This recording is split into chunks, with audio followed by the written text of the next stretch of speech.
نحمده ونستعينه ونستغفره ونؤمن به ونتوكل عليه ونعوذ بالله من شرور أنفسنا ومن سيئات أعمالنا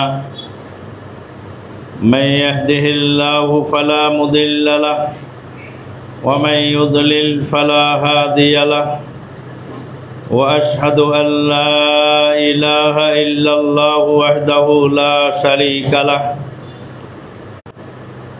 وخير الهدي هدي محمد صلى الله عليه وسلم وشر الأمور محدثاتها وكل محدثة بدعة وكل بدعة ضلالة وكل كلام المجيد والفرقان الحميد يا أيها الذين آمنوا الله كان عليكم رقيبا يا أيها الذين آمنوا اتقوا الله وقولوا قولا سديدا يصلح لكم أعمالكم ويغفر لكم ذنوبكم ومن يطع الله ورسوله فقد فاز فوزا عظيما ثم أما بعد قال الله تبارك وتعالى بسم الله الرحمن الرحيم والفجر وليال عشر والشفع والوتر الآية وقال النبي الأمين صلى الله عليه وسلم من عمل عملا ليس عليه أمرنا فهو رد رواه মুসলিম। যাবতীয় প্রশংসা সেই মহান আল্লাহ পাকের জন্য যার অশেষ মেহেরবানিতে এক বছর পরে আমরা জুলহিজ্জা মাসে উপনীত হয়েছি। যে আল্লাহ পাক এই পবিত্র মাসে আমাদেরকে উপনীত হওয়ার তৌফিক দান করলেন, তারই বারগাহে শুকরিয়া আলহামদুলিল্লাহ। দরুদ ও সালাম বর্ষিত হোক সেই নবী মুহাম্মদুর রাসূলুল্লাহ সাল্লাল্লাহু আলাইহি ওয়াসাল্লামের প্রতি, যিনি এই মাসেই ইসলাম কমপ্লিট করে পৃথিবী থেকে বিদায় হলেন। এই মাসে ইসলাম কমপ্লিট করলেন, তার কিছুদিন পরেই পৃথিবী থেকে বিদায় হলেন। কিয়ামত পর্যন্ত ইসলামের সকল দিক নির্দেশনা ঐতিহাসিক বিদায় হজের ভাষণে তিনি উম্মতকে জানিয়ে গেলেন। মহতারাম মুসল্লিয়ানে কেরাম, আজকের খুতবার আলোচ্য বিষয় কয়েকটি। প্রথম আলোচ্য বিষয় হলো যে আমরা যে জুলহিজ্জা মাসে উপনীত হয়েছি, এই মাসের ফজিলত সমূহ। প্রথম ফজিলত হলো এই মাস মহা পবিত্র মাসের অন্তর্ভুক্ত। আল্লাহ পাক বলেন, ইন্না ইদ্দাতাশ শুহুরি ইনদাল্লাহি 12 শাহরান ফি কিতাবিল্লাহ ইয়াওমা খালাকাস সামাওয়াতি ওয়াল আরদ মিনহা আরবাআতুন হুরুম। আল্লাহ পাক বলেছেন, নিশ্চয়ই আল্লাহর কাছে মাসের গণনা 12টি। বছরে 12টি মাস। এই 12টি মাসের মধ্যে 4টি মাস হলো মহাপবিত্র মাস। ফালা তাযলিমু ফীহিন্না আনফুসাকুম, এর মধ্যে তোমরা পারস্পরিক একে অপরের উপরে জুলুম করো না। জুলকাদা, জুলহিজ্জা, মুহররম এবং মুদার গোত্রের রজব মাস। হাদিসে আসছে মুদার গোত্রের রজব মাস, কারণ রজব মাস জাহেলি আরবেরা নিজের ইচ্ছা মতো আগে পিছে করে নিত। এখনও আমাদের দেশে অনেক মানুষ সময়ের আগা পিছা করে থাকে। রমাদান মাসে ঢাকা শহরের অধিকাংশ মসজিদে ফজরের যেই টাইমে আজান হলো, রমাদান মাসটা চলে গেলেই 40 মিনিট 50 মিনিট আজান এক ধাক্কায় পিছনে চলে গেল। আল্লাহর কসম, আল্লাহর কসম, আল্লাহর কসম, এই মাযহাবি মসজিদের আজান শুনে কেউ যদি সাহারি করে কারো সিয়াম হবে না, হবে না, হবে না। রাসূলুল্লাহ সাল্লাল্লাহু আলাইহি ওয়াসাল্লাম বললেন, ইন্না বিলালান ইউয়াদ্দিনু বিল্লাইল ফাকুলু ওয়াশরাবু হাত্তা ইউয়াদ্দিনা ইবনু মাকতুম। বেলাল রাতে আজান দেয়, আব্দুল্লাহ বিন উম্মে মাকতুমের আজান শুনে তোমরা খাওয়া বন্ধ করো। তাহলে আজান শুনে তো খাওয়া বন্ধ করতে হবে, নবীর নির্দেশ। ফজরের আজান একদিন আগে 40 মিনিট আগে হলো, পরের দিনে 50 মিনিট পিছে গেল, 40 মিনিট পিছে গেল। ঢাকার শহরে হাজার হাজার মসজিদ, একজন মুসল্লি তো জিজ্ঞেস করলো না মুয়াজ্জিন সাহেব আজান এক ধাক্কায় 40 মিনিট পিছনে গেল কেন? তাই তো বলি, বলদ ছাড়া মুরিদ হয় না, আর ভণ্ড ছাড়া পীর হয় না। যারা অন্ধ অনুসরণ করে তারা হল কলুর বলদ, তাদের জিজ্ঞেস করার অধিকার নেই, বলার অধিকার নেই। আজান যেভাবে আজকে এইভাবে পিছানো হচ্ছে, জাহিলি আরবের লোকেরা এই রজব মাস, এই যে হারাম মাস সমূহ নিজেদের খেয়াল খুশি মতো ধার্য করে ঘোষণা দিত। আবু মুদরিকা ফুকাইম নামক এক কুরাইশ লিডার ছিল, তার ডাকনাম ছিল কালাম্মাস। সে বছরের শুরুতেই বলে দিত, এই বছরে এই 4 যেই মহাপবিত্র মাস, এই মাস অমুক অমুক অমুক মাস তারা নির্ধারণ করত। আল্লাহ পাক তার প্রতিবাদ করে বলছেন, ইন্নামান নাসিউ জিয়াদাতুন ফিল কুফর। নিশ্চয়ই এই যে মাসকে আগাপিছা করে দেওয়া, এটা হলো কুফুরির উপরে কুফুরি।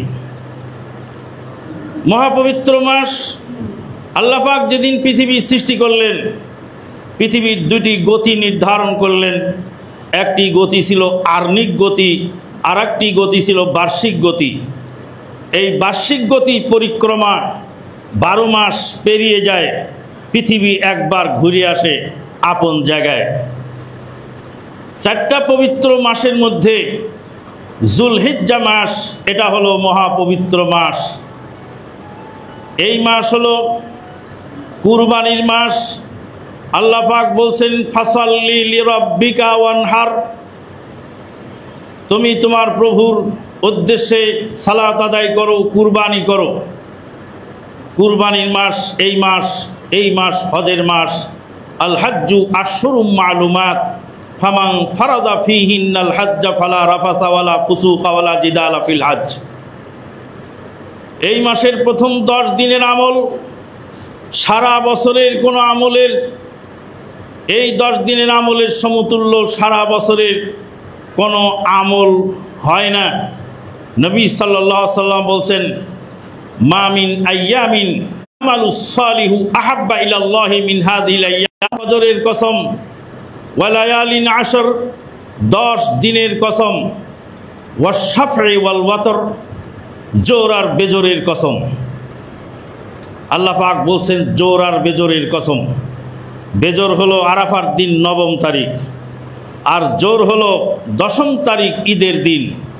বেজোরের কসম, জোরের কসম। ফজরের কসম, 10 রাতের কসম, ওয়ালায়ালিন আশর, 10 রাতের কসম। আল্লাহ পাক বললেন 10 রাতের কসম। আর নবী সাল্লাল্লাহু আলাইহি সাল্লাম বললেন এই 10 দিনের আমল। নবী বললেন দিন, আর আল্লাহ বললেন রাত। ওয়ালায়ালিন আশর, 10 রাতের কসম। এটাকেই ইসলামের পরিভাষায় বলা হয় ইতলাকুল জুজ ওয়া ইরাদাতুল কুল। অল্প কিছু বলে বিশাল কিছু বোঝানো হয়, সামগ্রিক বোঝানো হয় সামান্য একটু বলে। একবার ইন্টারভিউ বোর্ডে আমাকে এক ভদ্রলোক জিজ্ঞেস করলেন, বললেন, রব্বুল মাশরিকাইনি ওয়া রব্বুল মাগরিবাইন। 2 পূর্ব 2 পশ্চিমের প্রভু আল্লাহ, উত্তর দক্ষিণের প্রভুকে। আমি জিজ্ঞেস করলাম, স্যার আপনার বড় ছেলের নাম কি? বলে, আমার বড় ছেলের নাম আব্দুল্লাহ। তা আপনাকে যদি কেউ বলে আব্দুল্লাহর বাপ, একটু দাঁড়াও তো, তার মানে আপনার মেজো ছেলে আসাদুল্লাহ, তৃতীয় ছেলে হাবিবুল্লাহ, চতুর্থ ছেলে অলিউল্লাহ, তাকে অস্বীকার করা হলো? হয় না? তো তা যদি না হয়, নাকি আপনাকে ডাকতে হবে আবদুল্লাহর বাপ, আসাদুল্লাহর বাপ, অলিউল্লাহর বাপ, সানাউল্লাহর বাপ, তুমি একটু দাঁড়াও। যদি বলে আবদুল্লাহর বাপ দাঁড়াও, তার মানে আপনার বড় ছেলেকে লক্ষ্য করে আপনাকে দাঁড়াতে বলা হলো। এটাকেই ইসলামের পরিভাষা বলে ইতলাকুল জুজ ইরাদাতুল কুল। অল্প কিছু বলে সামগ্রিক বোঝানো হয়। ওয়ালায়ালিন আসব, এর ব্যাখ্যা আমি এই জন্য যাচ্ছি, সিরাজগঞ্জের এক মাযহাবী আলেম বলেছিলেন, ও আহলে হাদিসের লোকেরা, তোমরা তো কোরআন হাদিস ছাড়া কিছু মানো না, তা আল্লাহ যে শুকরের গোশত হারাম করেছেন, শুকরের গোশতটাই তোমরা বর্জন করো। শুকরের আতুরি, উজুরি, নাড়িভুঁড়ি, মগজ এগুলি খাও না কেন? কোরআন হাদিস ছাড়া তো তোমরা কিছু মানো না, আর কোরআনে বসে শুকরের গোশত হারাম। তাই তো বলি যে বলদ ছাড়া মুরিদ হয় না, আর ভণ্ড ছাড়া পীর হয় না। কষার দোকানে যাও, গোশত কেন? যায় বলো 1 কেজি গরুর গোশত দেন, তা হাড্ডি দিলেন কেন? চর্বি দিলেন কেন? তাহলে গোশতের সাথে হাড্ডি চর্বি তো এসে যায়। ওয়ালায়ালিন আসর, রাতের কসম মানে দিনের কসম। দিন আর রাত মিলে একটা দিন হয়, দিনের রাতের অংশ, রাত দিনের অংশ। এই রাত এবং দিন মিলে পূর্ণাঙ্গ একটি দিন হয়। আল্লাহ পাক বলছেন রাতের কসম, তার মানে দিনের কসম। আল্লাহ বলছেন শুকরের গোশত হারাম, শুকরের আতুরি উজুরি হাড়হাড্ডি সব হারাম। হুজুর সাহেব সামনের আয়াতটা আগে পড়েন, সেখানে বলা আছে ফাইন্নাহু রিজসুন, শুকরের গোশত হারাম, শুকর পুরাটাই নাপাক। পরের আয়াতের শেষ অংশে আল্লাহ পাক বলছেন ফাইন্নাহু রিজসুন, শুকরের পুরাটাই নাপাক। এটাকেই বলা হয় ইতলাকুল জুজ বা ইরাদাতুল কুল। শাইখুল ইসলাম ইমাম ইবনে তাইমিয়া রাহিমাহুল্লাহ বলছেন যে যত বেদাত সমাজে চালু হয়েছে, এই নাদান লোকদের দ্বারা চালু হয়েছে। কথার মানে না বোঝার কারণে বেদাত সমাজে চালু হয়। কোরআন হাদিসের অর্থ বুঝতে হয়। কোরআন হাদিসের 2টা অংশ, একটা হলো মাফহুম আর একটা হলো মান্তুক। একটা হলো শাব্দিক অর্থ, আর একটা হলো তার আবিধানিক অর্থ, পারিভাষিক অর্থ। একটা আবিধানিক অর্থ, একটা পারিভাষিক অর্থ, 2টা অর্থ থাকে। একটা শাব্দিক অর্থ আর একটা বাস্তব, যে এটা থেকে কি বোঝা গেল সেটা বুঝতে হবে। আজকে আমাদের দেশে আলেম ওলামা আছেন অনেকেই, লেখাপড়া যা কিছু আছে আর না আছে, আর যারা জেনারেল শিক্ষিত অনেকেই দেখা যায় কোরআন হাদিস নিজের মতো করে বুঝতে গিয়ে এই জায়গায় এসে ফেঁসে যাচ্ছেন, যেটা সালাফে সালেহিনগণ কিভাবে বুঝেছেন সেটা আর বুঝার চেষ্টা করছেন। ভাগা কুরবানি নিয়ে সমাজে অনেক গোলমাল চলছে। কেউ বলছে 7 ভাগা চলবে না, কেউ বলছে চলবে, কেউ বলছে সফরে চলবে, আর মুকিম অবস্থায় চলবে না। দলিল অনেক পেশ করা হচ্ছে। 7 ভাগা কুরবানি সফরে চলবে, মুকিম অবস্থায় চলবে না মর্মে এক ভদ্রলোক ফতোয়া দিলেন। ফতোয়া দেওয়ার পরে তিনি বলছেন যে জান তো, গোশত তো ভাগ করা যায়, রুহু তো ভাগ করা যায় না। আমি তাকে জিজ্ঞেস করলাম, আপনার দৃষ্টিতে তো সফরে জায়েজ, আপনার দৃষ্টিতে কুরবানি 7 ভাগা সফরে জায়েজ আছে না? আছে। তা আপনার দৃষ্টিতে 7 ভাগা সফরে জায়েজ আছে, মুকিম অবস্থায় জায়েজ নেই। এবার সফরে যখন 7 ভাগা কুরবানি দেয়, তখন আবার জান কিভাবে ভাগ করে? মুকিম অবস্থায় 7 ভাগা দিলে তো জান ভাগ করা যায় না, কিন্তু মুসাফির অবস্থায় দিলে কি জান ভাগ করা যায়? তা আপনার দলিল তো আপনাকেই ফিরায় দিলাম। এবার এই সমস্ত কথা আপনাকে কে শিখিয়েছে? কোথা থেকে আপনি পেয়েছেন? কোরআন হাদিস নিজে নিজে বুঝতে গেলে মারাত্মক সমস্যা। এই জন্য আল্লাহ পাক বলছেন ওয়াইযা কিলা লাহুম আমিনু কামা আমানান নাস, যখন তাদেরকে বলা হয় ঈমান আনো, কামা আমানান নাস, লোকেরা যেভাবে ঈমান এনেছে। লোকেরা কারা? কোরআন যখন নাজিল হচ্ছিল সেই জামানার লোকেরা কারা ছিলেন? সাহাবায়ে কেরামগণ। সাহাবায়ে কেরামগণ যেভাবে ঈমান এনেছে তোমরা সেইভাবে ঈমান আনো। ওয়াইদা কিলা লাহুম আমিনু, ঈমান আনো কামা আমানান নাস, লোকেরা যেভাবে ঈমান এনেছে, নবী সাল্লাল্লাহু আলাইহি ওয়াসাল্লামের সাহাবায়ে কেরামগণ যেভাবে ঈমান এনেছে সেইভাবে আমাকে আপনাকে ঈমান আনতে হবে। ঈমানের মডেল হবেন সাহাবায়ে আজমাইন। খালি হাদিসের অর্থ পড়েই ওটার ব্যাখ্যা বিশ্লেষণ কি আছে, সালাফে সালেহিনগণ কি বলেছেন, এটা যখনই মানুষ ছেড়ে দিয়েছে তখনই বিভ্রান্ত হয়েছে। তার দুই একটা নমুনা দেখাই। একটা নমুনা হলো নবী সাল্লাল্লাহু আলাইহি সাল্লাম বলছেন যে যখন তোমরা বাথরুমে যাবে, পেশাব পায়খানা করবে, ইজা আতাইতুমুল গাইতা ফালা তাস্তাকবিলুল কিবলাতা ওয়ালা তাস্তাদবিরুহা, কেবলার দিকে মুখও দিও না, কেবলার দিকে পিঠও দিও না। তারপরে নবী সাল্লাল্লাহু আলাইহি সাল্লাম এই হাদিসের শেষে বললেন ওয়ালাকিন শাররিকু আও গাররিবু, তোমরা পশ্চিম দিক মুখ করে বসো অথবা পূর্ব দিক মুখ করে বসো। হাদিস বুখারী, এত খণ্ড, এত নম্বর পৃষ্ঠা, এত নম্বর হাদিস। কে ঠেকাতে পারে? আমাকে ঠেকাও এবার। আল্লাহ নবী নিজে বলছেন কেবলার দিকে মুখ করে প্রস্রাব পায়খানা করো না, কিন্তু পশ্চিম দিকে মুখ পিঠ করে বসো। হাদিস আপনি নবী বলছেন পশ্চিম দিকে মুখ করে পেশাব পায়খানা করতে, তা আপনি মানবেন না কেন? হাদিস তো এত নম্বর। হাদিস হাদিসের জায়গায় আছে। হাদিসের শাব্দিক অর্থ হলো পশ্চিম দিকে প্রস্রাব পায়খানা করা যাবে, কিন্তু এর মাফহুম যেটা সেটা হলো আমাদের দেশে পশ্চিম দিকে প্রস্রাব পায়খানা চলবে না। হাদিস কোথায় বলেছেন নবী সাল্লাল্লাহু আলাইহি সাল্লাম? বর্ণনাকারীকে আবু আইয়ুব আনসারী রাদিয়াল্লাহু তাআলা। আবু আইয়ুব আনসারী রাদিয়াল্লাহু তাআলা আনহুর বাড়ি কোথায়? মদিনায়। আবু আইয়ুব আনসারী রাদিয়াল্লাহু তাআলা আনহু বলেন নবী সাল্লাল্লাহু আলাইহি সাল্লাম আমাদেরকে বললেন কেবলার দিকে মুখ পিঠ করে বসো না, কিন্তু পেশাব পায়খানা করার সময় পশ্চিম দিকে অথবা পূর্ব দিকে মুখ পিঠ করে বসো। তাহলে হাদিসের ব্যাখ্যার প্রয়োজন। হাদিসের ব্যাখ্যা কে দেবেন? সাহাবায়ে কেরামগণ। তো এই হাদিস কোথায়? নবী সাল্লাল্লাহু আলাইহি ওয়াসাল্লাম বলেন মদিনায়। তাহলে মদিনার কেবলা হলো দক্ষিণ দিকে, তো দক্ষিণ দিকে আর উত্তর দিকে মদিনায় প্রস্রাব পায়খানা নিষেধ। মদিনার সাহাবায়ে কেরামগণ, মদিনার মুসলমানেরা পূর্ব পশ্চিম দিকে প্রস্রাব পায়খানা করবে, এটা হাদিসের দলিল।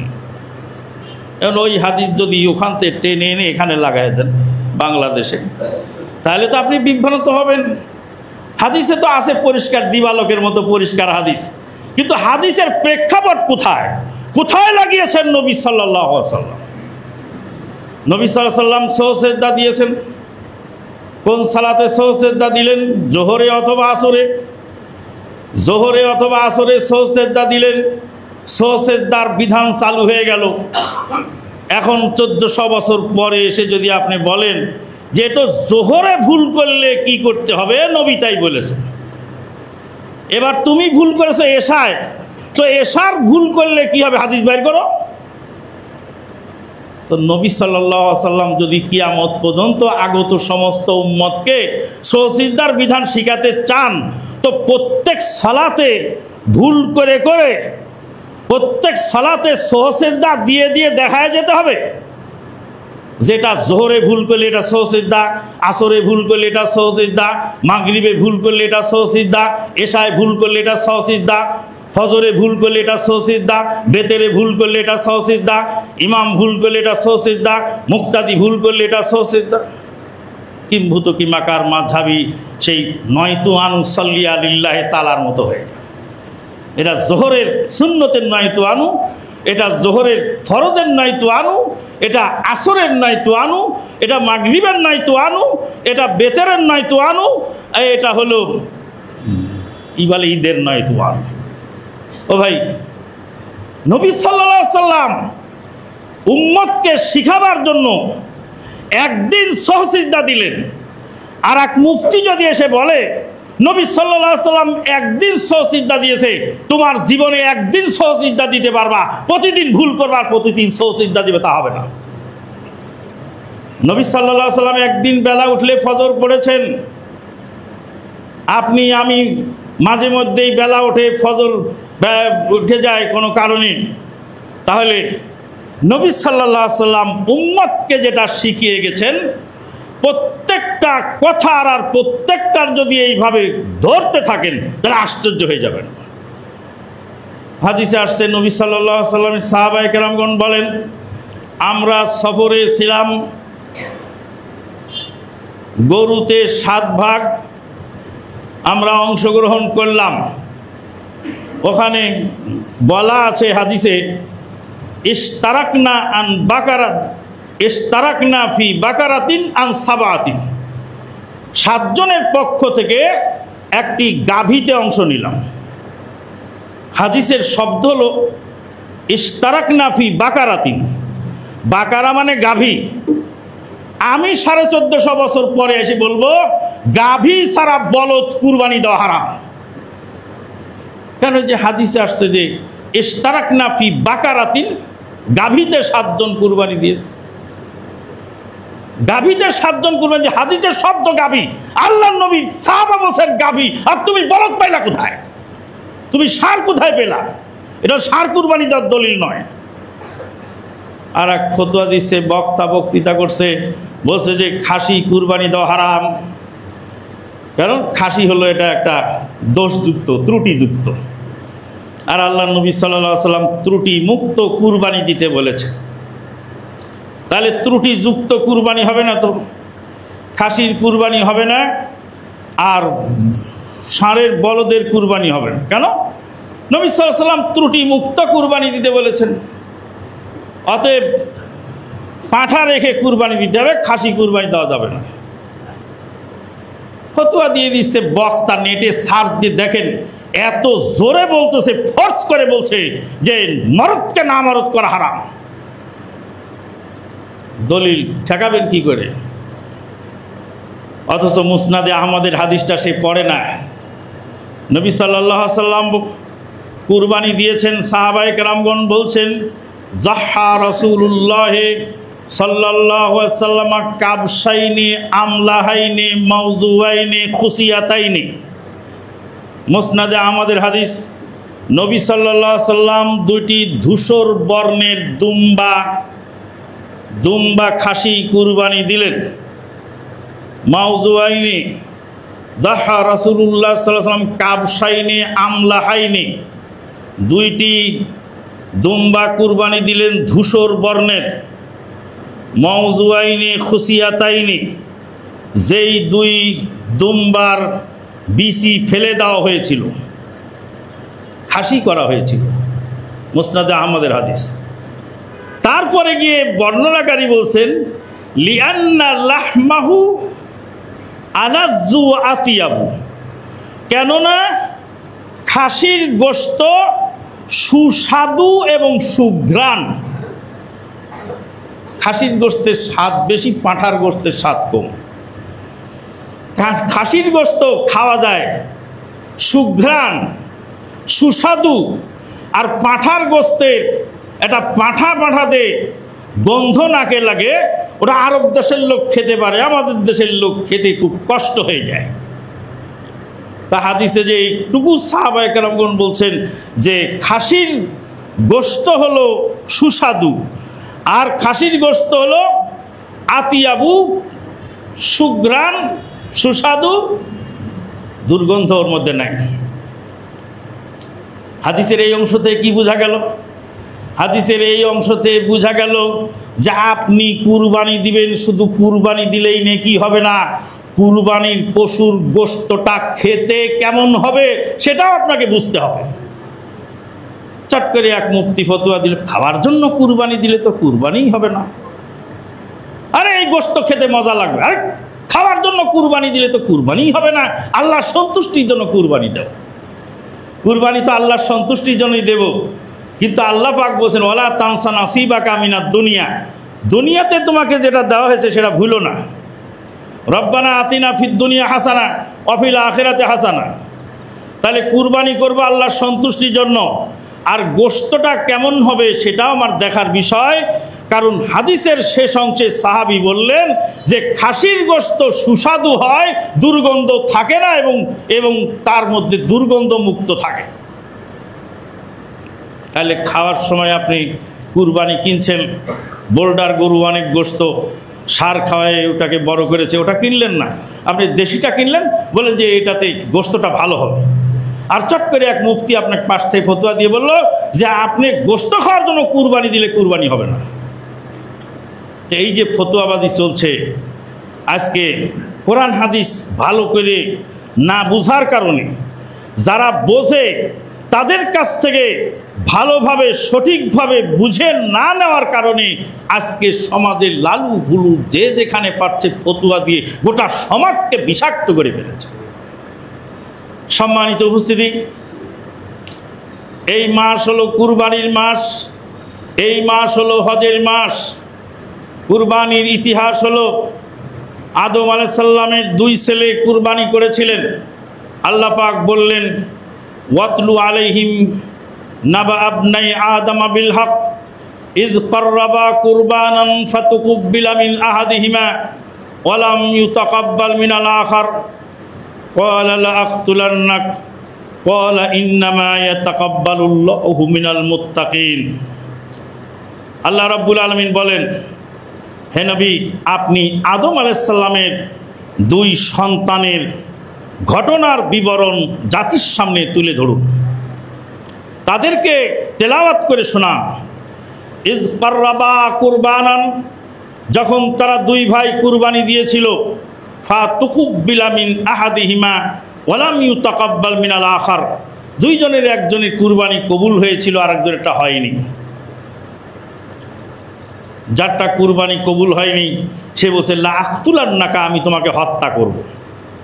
এটা হলো দুর্বলের দলিল, এটা হলো দুর্বলের দলিল। যার দলিল নেই তার দলিল হলো লাঠি।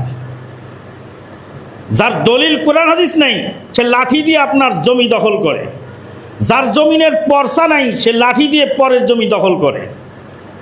যার কোরআন হাদিসের দলিল নেই সে লাঠি প্রয়োগ করে মানুষকে দমন করার চেষ্টা করে। আদম আলাইহিস সালামের ছেলে কাবিল, সে কাবিল বলছে লা আকতুলান্নাক, আমি তোকে হত্যা করব। মানে ওরটা কুরবানি কবুল হয়নি, তা আমারটা হবে না, তোরটা হবে, তোকে আমি খুন করব। তার মানে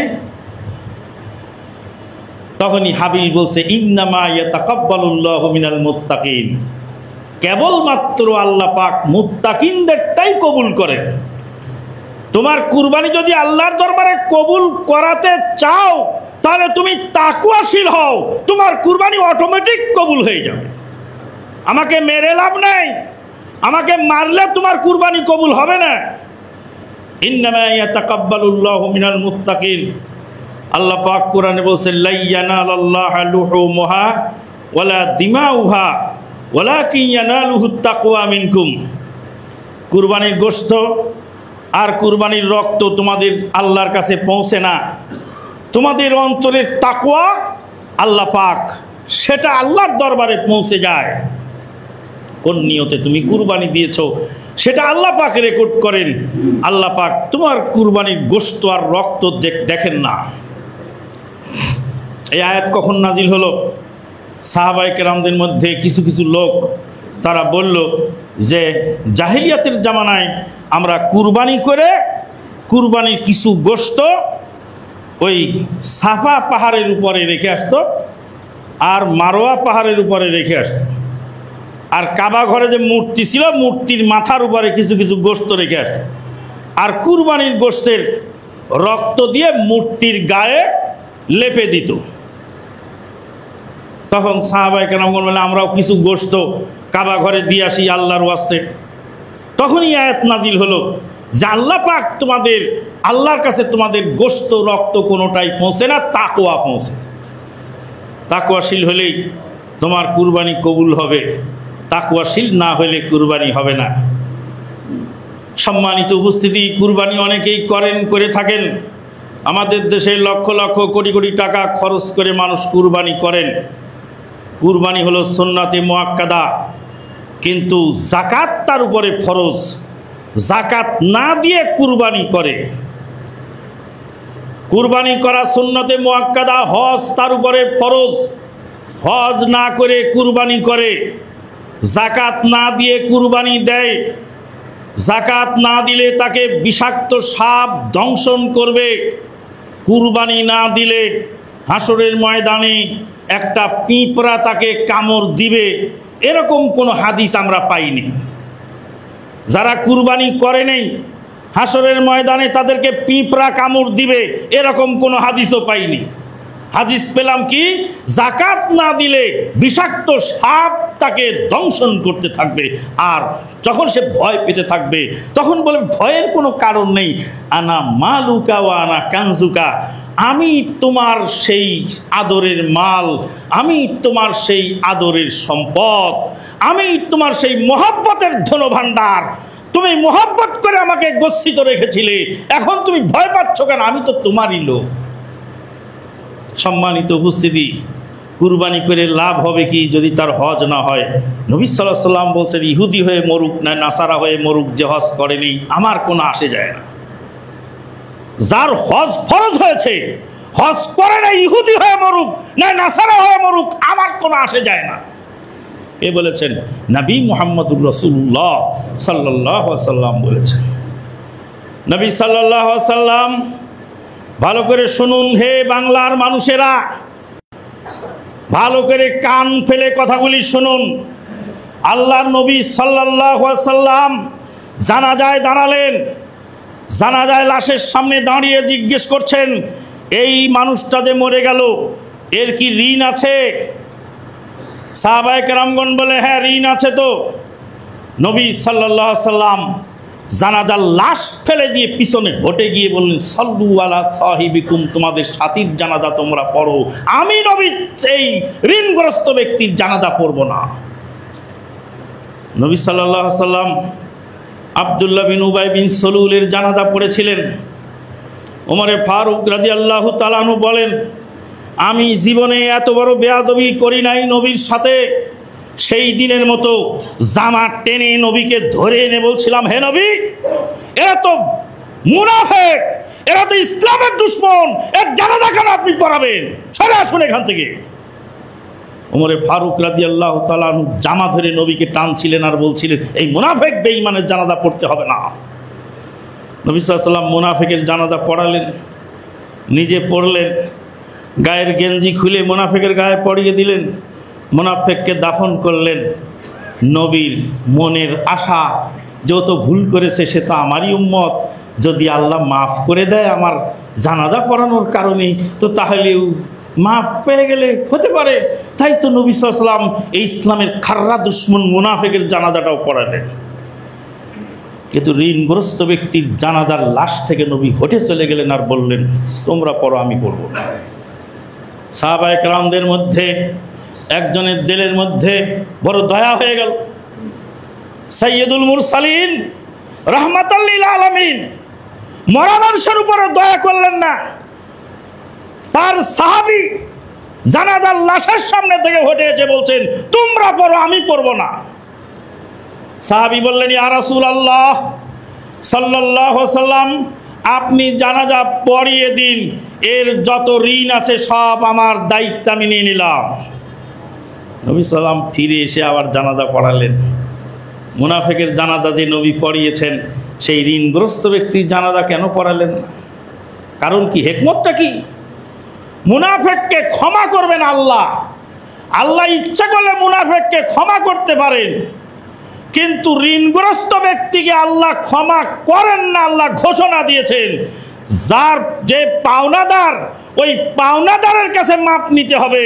পাওনাদার মাপ না করলে আল্লাহ তাকে মাপ করবেন না, কারণ হক্কুল ইবাদ। কি হবে তোমার কুরবানি দিয়ে? মানুষের টাকা খেয়ে হজম করে ফেলে তুমি কুরবানির বাহাদুরি দেখাও, বোনের জমির অংশ না দিয়ে কুরবানির বাহাদুরি দেখাও, মানুষের পাওনা জিনিস পরিশোধ না করে কুরবানির বাহাদুরি করো, কোনো লাভ নাই কুরবানি করে। ঋণ পরিশোধ করুন, ঋণ পরিশোধ করুন, ঋণ পরিশোধ করুন। আল্লাহর নবী সাল্লাল্লাহু আলাইহি ওয়াসাল্লামের হাদিস অনুযায়ী আমরা যা বুঝতে পারলাম, ঋণগ্রস্ত ব্যক্তি এতই ভয়াবহ, ঋণগ্রস্ত ব্যক্তিকে শায়েস্তা করার জন্য যাতে দুনিয়ায় যারা আছে তারা যেন সজাগ হয়ে যায়, তাই নবী লাশ থেকে সরে গেলেন আর বললেন, তোমরা পড়ো, ঋণগ্রস্ত ব্যক্তির জানাজা আমি পড়াবো না। আমাদের দেশে এক শ্রেণীর লোক আছে, তাদের পকেটটা হলো মাছ ধরা চায়ের মতো। মাছ ধরা চায়ের একটা মুখ থাকে, ওই যে বাসন বানায় বাঁশ দিয়ে, নদীতে রেখে আসে পানিতে, ওর মধ্যে মাছ ঢোকে, ওর মুখ আছে, ওই চায়ের মুখ দিয়ে মাছ ঢুকতে পারে মাগার বের হতে পারে। এদেশে এমন কিছু লোক আছে যাদের পকেটে অপরের টাকা ঢুকতে পারে কিন্তু বের হয় না, ঋণ শোধ দিতে চায় না। সম্মানিত উপস্থিতি, কুরবানির ইখলাস প্রয়োজন, কুরবানি নবী সাল্লাল্লাহু আলাইহি ওয়াসাল্লামের তরিকায় হওয়া প্রয়োজন, কুরবানি আল্লাহর সন্তুষ্টির জন্য হওয়া প্রয়োজন। কাবিল বলছে, হাবিলকে বলছে তোকে আমি খুন করব। হাবিল জবাব দিচ্ছে, ইন্নামা ইয়াতাকাব্বালুল্লাহু মিনাল মুত্তাকিন। তারপরে বলছে, লাইন বাসাত্তা ইলাইয়া ইয়াদাকা লিতাকতুলানি মা আনা বিবাসিতি ইয়াদিয়া ইলাইকা লিআকতুলাক ইন্নী আখাফুল্লাহ রাব্বুল আলামিন। বলছে, ও ভাই, তুমি যদি আমাকে মারার জন্য হাত উঠাও, আমি কিন্তু আমার হাত তোমার জন্য মারার জন্য উঠাবো না। লাইন বাসাত্তা ইলাইয়া ইয়াদাকা লিতাকতুলানি, তুমি আমাকে মারার জন্য যদি তোমার হাত আমার উপরে উঠাও, মা আনা বিবাসিতি ইয়াদিয়া ইলাইকা লিআকতুলাক ইন্নী আখাফুল্লাহ রাব্বুল আলামিন, আমি কিন্তু আমার হাত তোমার দিকে উঠাবো না, আমি তোমাকে মারতে যাব না।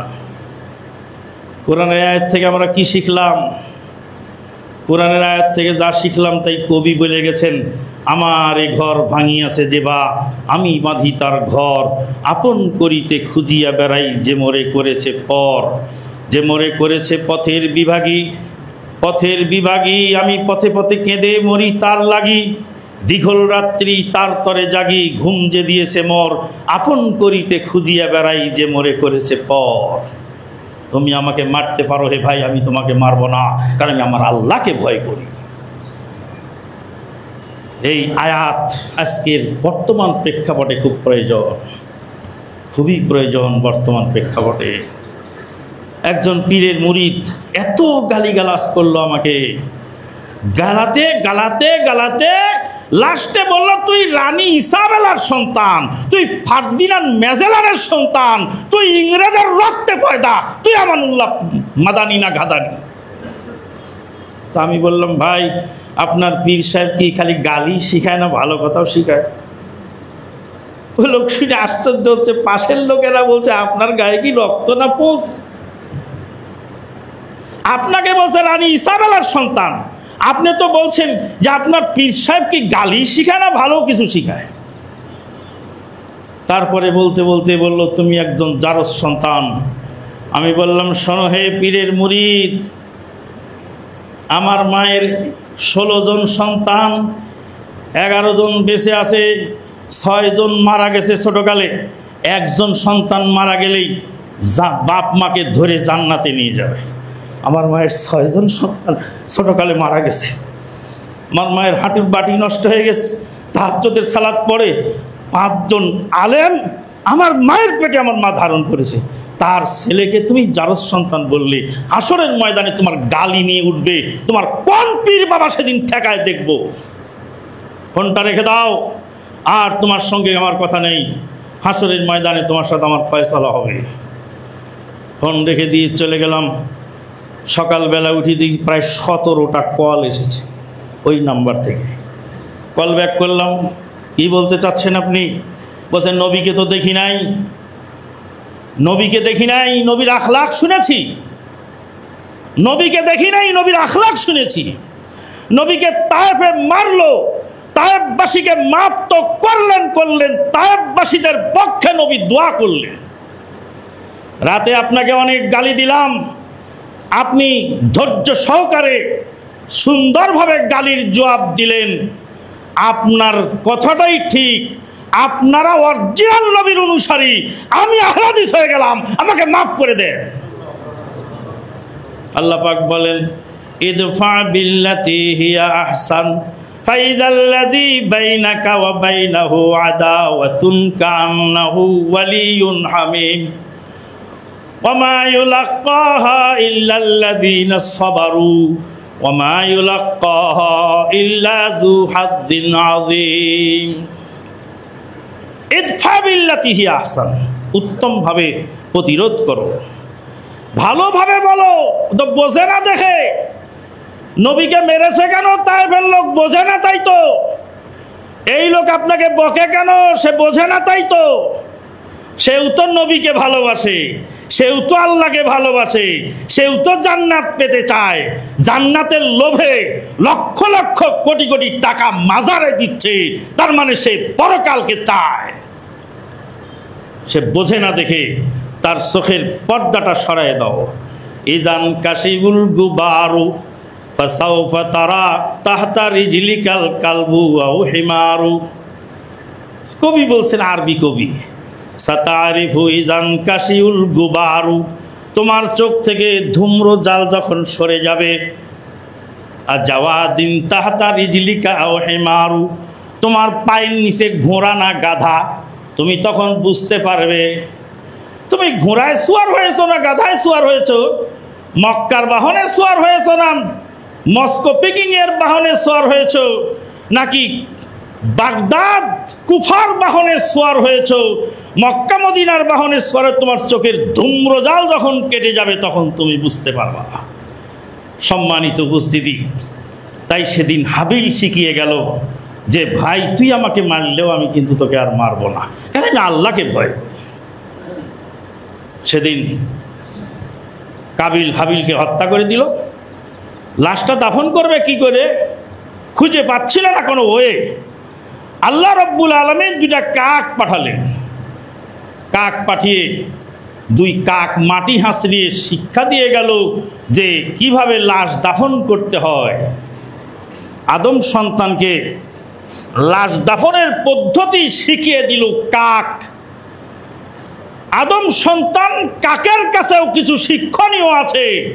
আদম আলাইহিস সালামের ছেলে কাবিল সেদিন তার ভাই হাবিলের লাশ দাফন করার প্রযুক্তি বিদ্যাটা শিখলো কাকের কাছ থেকে। আল্লাহ পাক বলেন ফাবাসাল্লাহু গুরাবা ইয়াবহাসু ফিল আরদ, আল্লাহ পাক কাক পাঠালেন, কাক মাটি হাঁচড়িয়ে তারপরে শিখিয়ে গেল কিভাবে লাশ দাফন করতে হয়। আজকে আমরা আহলে হাদিস এক শ্রেণীর আছি, জোরে আমিন বলি, রফুল ইয়াদাইন করি, নবীর তরিকা ছাড়া আমরা সালাত সিয়াম ইবাদত বন্দেগী কিছু আদায় করি না, সব নবীর তরিকায়। কিন্তু মুখের ভাষাটা তো নবীর মতো না, মুখের ভাষাটা তো সাহাবীদের মতো না। মুখের ভাষা এত বিশ্রী কেন? প্রতিপক্ষকে ঘায়েল করবার জন্য এত কঠোর শব্দ কেন প্রয়োগ করা হলো? এটা কোথা থেকে শিখেছে? সালাতে যেমন নবীর অনুসরণ করতে হবে, সালাতে যেমন সাহাবায়ে কেরামদেরকে ফলো করতে হবে, সিয়ামে যেমন নবীকে অনুসরণ করতে হবে, সাহাবায়ে কেরামকে ফলো করতে হবে, তাহলে মুআমালাতের ক্ষেত্রেও নবী এবং সাহাবীদের পদাঙ্ক অনুসরণ করতে হবে। আল্লাহ পাক বলছেন মুহাম্মাদুর রাসূলুল্লাহ ওয়াল্লাযীনা মাআহু, এখানে সাল্লাল্লাহু আলাইহি ওয়াসাল্লাম বলা যাবে না, এটা কোরআনের আয়াত। মুহাম্মাদুর রাসূলুল্লাহ কোরআনের আয়াত, যখন কোন আয়াত পড়বেন তখন সাল্লাল্লাহু আলাইহি ওয়াসাল্লাম বলা যাবে না। নারায়ণগঞ্জের এক মসজিদে যাই দেখলাম এই ইমাম সাহেব পড়ছেন মুহাম্মাদুর রাসূলুল্লাহ, সব মুক্তাদিরা বলে সাল্লাল্লাহু আলাইহি ওয়াসাল্লাম, তারপরে ইমাম সাহেব বলেন ওয়াল্লাযীনা মাআহু আশিদ্দাউ আলাল কুফফারি রুহামাউ বাইনাহুম। বলে নবীর উপরে দরুদ বলে 10 নেকি, কিন্তু সব জায়গায় নয়। আর আশহাদু আন্না মুহাম্মাদার রাসূলুল্লাহ বলে সাল্লাল্লাহু আলাইহি ওয়াসাল্লাম যদি বলেন তো আজানের মধ্যে সংযোজন হয়ে গেল, ওখানে সাল্লাল্লাহু আলাইহি ওয়াসাল্লাম বলার অধিকার আপনার নাই। তো নবী সাল্লাল্লাহু আলাইহি ওয়াসাল্লামের নাম বলে সাল্লাল্লাহু আলাইহি ওয়াসাল্লাম বলো ওয়াইজ ক্বালা মূসা আলাইহিস সালাতু ওয়াস সালাম লিকওমিহি ওয়াইজ ক্বালা ইব্রাহিমু আলাইহিস সালাতু ওয়াস সালামু লিআবিহি। এইভাবে যদি কেউ কোরআন পড়ে তো কোরআন থাকবে না, তাসলিমা নাসরিনের কোরআন হয়ে যাবে। তাসলিমা নাসরিন বলেছিল কোরআন বদলানো দরকার, তো কোরআন তো আপনি বদলায় ফেলবেন। মুহাম্মাদুর রাসূলুল্লাহ ওয়াল্লাযীনা মাআহু আশিদ্দাউ আলাল কুফারি রুহামাউ বাইনাহুম তারাহুম রুকআন সুজদান ইয়াবতাগুনা ফাদলাম মিনাল্লাহি ওয়া রিদওয়ানা। মুহাম্মদ সাল্লাল্লাহু আলাইহি ওয়াসাল্লাম এবং তার সঙ্গী সাথীগণ আশিদ্দাউ আলাল কুফার, কাফেরের উপরে খড়গহস্ত, রুহামাউ বাইনাহুম, নিজেদের মধ্যে পরস্পর সৌহার্দ্যপূর্ণ আচরণের অধিকারী। সালাতে যদি নবীর অনুসরণ করতে হয়, বাজারে গিয়ে মুখের ভাষাটাও নবীর মতোই হতে হবে, সাহাবীদের মতোই হতে হবে। আজকে এই জায়গায় এসে আমরা ফেসে গেলাম সামান্য মুস্তাহাব মাসলা নিয়ে। কুরবানি তো সুন্নত, কুরবানি না করলেই বাকি, আর করলেই বাকি। কুরবানি না করলে কি মানুষ কাফের হয়ে যায় না? তো তাহলে ভাগা নিয়ে এত গোলমাল, এত মারামারি, এত দ্বন্দ্ব, তো এই সুন্নত নিয়ে দ্বন্দ্ব করার অধিকার আপনাকে আমাকে কে দিল? আর তাও শুরু হয়েছে নিজেদের মধ্যে। সম্মানিত উপস্থিতি, আজকের এই খুতবার শেষ কথা যেটা, সেটা হলেই আল্লাহ নবী সাল্লাল্লাহু আলাইহি সাল্লাম বলেন, মান আইয়ারা আখাহু বিযামবিন, কোনো ব্যক্তি যদি তার ভাইকে কোনো পাপের জন্য ট্রোল করে, তার ভাইকে যদি তার অপরাধের কারণে তাকে অপমানসূচক কথা বলে, লাম ইয়ামুত, সে মরবে না, হাত্তা ইয়ামালাহু, যতক্ষণ পর্যন্ত সেই পাপ তার দ্বারা সংগঠিত না হবে। তার মানে যারা ভুল করে অপরাধ করেছে তাদেরকে যদি আমি অপমান করি, লাঞ্ছনা দেই, গঞ্জনা দেই, ট্রোল করি, আল্লাহ যদি নাখোশ হয়ে যান, আল্লাহ যদি তাকে ক্ষমা করে দেন, আর আল্লাহ যদি নাখোশ হয়ে বলেন আমার বান্দা অপরাধ আমার কাছে করেছিল, আমি মাফ করেছি, তুমি তাকে ট্রোল করার কে? তখন যদি এমন হয়ে আল্লাহ রাগান্বিত হয়ে তখন আমাকে দিয়ে পাপ করাবেন, তারপরে কবরে নেবেন। ভয়ানক হাদিস, খুব ভালো করে মনে রাখবেন। যারা নিজের আমল নিয়ে চিন্তা করে, অপর নিয়ে চিন্তা করার সুযোগ হয় না। আল্লাহ বলছেন কু আনফুসাকুম, নিজে বাঁচো, আহলিকুম, পরিবারকে বাঁচাও। ওয়াতিহি ইয়াউমাল কিয়ামাতি ফারদা, কিয়ামতের মাঠে একা একা আসবে। ইয়াউমাইযি ইয়াসদুরুন নাসু আশতাতা, সেদিন মানুষ একা একা উঠবে। প্রত্যেক মানুষ একা একা হিসাব নিবে, হিসাব দিবে আল্লাহর সামনে। আল্লাহ বলবেন ইকরা কিতাবাক, তোমার আমলনামা তুমিই পড়ো, কাফা বিনাফসিকাল ইয়াউমা আলাইকা হাসিবা, তোমার হিসাবের জন্য তুমি নিজেই যথেষ্ট। সম্মানিত উপস্থিতি, নিজের পাপের দিকে যারা তাকায় তারা অপরের পাপ দেখার সময় পায় না। গভীর রাত্রে আল্লাহর কাছে কায়মন বাক্যে ক্ষমা চাইবেন। অহেতুক ফেসবুকে পোস্ট দেওয়া থেকে বিরত থাকবেন, অহেতুক কথার পিছনে সময় পাস করবেন না, সেই সময়টা কাজে লাগান। ওয়া আখিরু দাওয়ানা আনিল হামদুলিল্লাহি রাব্বিল আলামিন।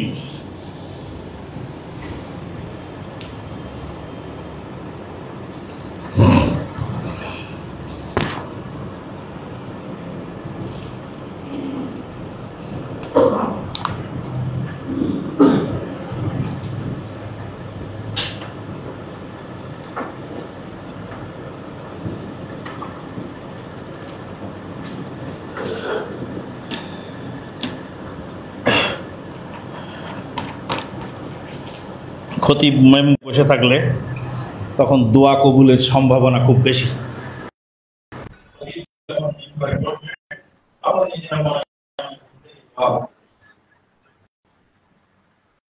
أعوذ بالله من الشيطان الرجيم إن الله وملائكته يصلون على النبي يا أيها الذين آمنوا صلوا عليه وسلموا تسليما اللهم صل على محمد وعلى آل محمد كما صليت على إبراهيم وعلى آل إبراهيم إنك حميد مجيد اللهم بارك على محمد وعلى آل محمد كما باركت على إبراهيم وعلى آل إبراهيم إنك حميد مجيد وصل على سائر الأنبياء والمرسلين وعلى الملائكة المقربين وعلى عباد الله الصالحين خصوصا على الخلفاء الراشدين المهديين وعلى جميع الصحابة الأنصار والمهاجرين وعلى التابعين الجاهدين الراشدين برحمتك يا أرحم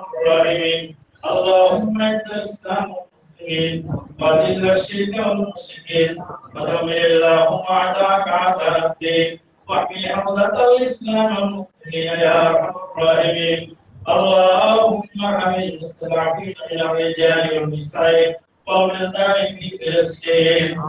اللهم عليك باليهود الغاصبين والعنس الهابدين. اللهم دمر ديارهم، اللهم خرب بنيانهم، اللهم سلط أقدامهم وانزل بهم بارك التي لا ترده ومن قوم المجرمين. سبحان ربك رب العزة عما يصفون والسلام على المرسلين.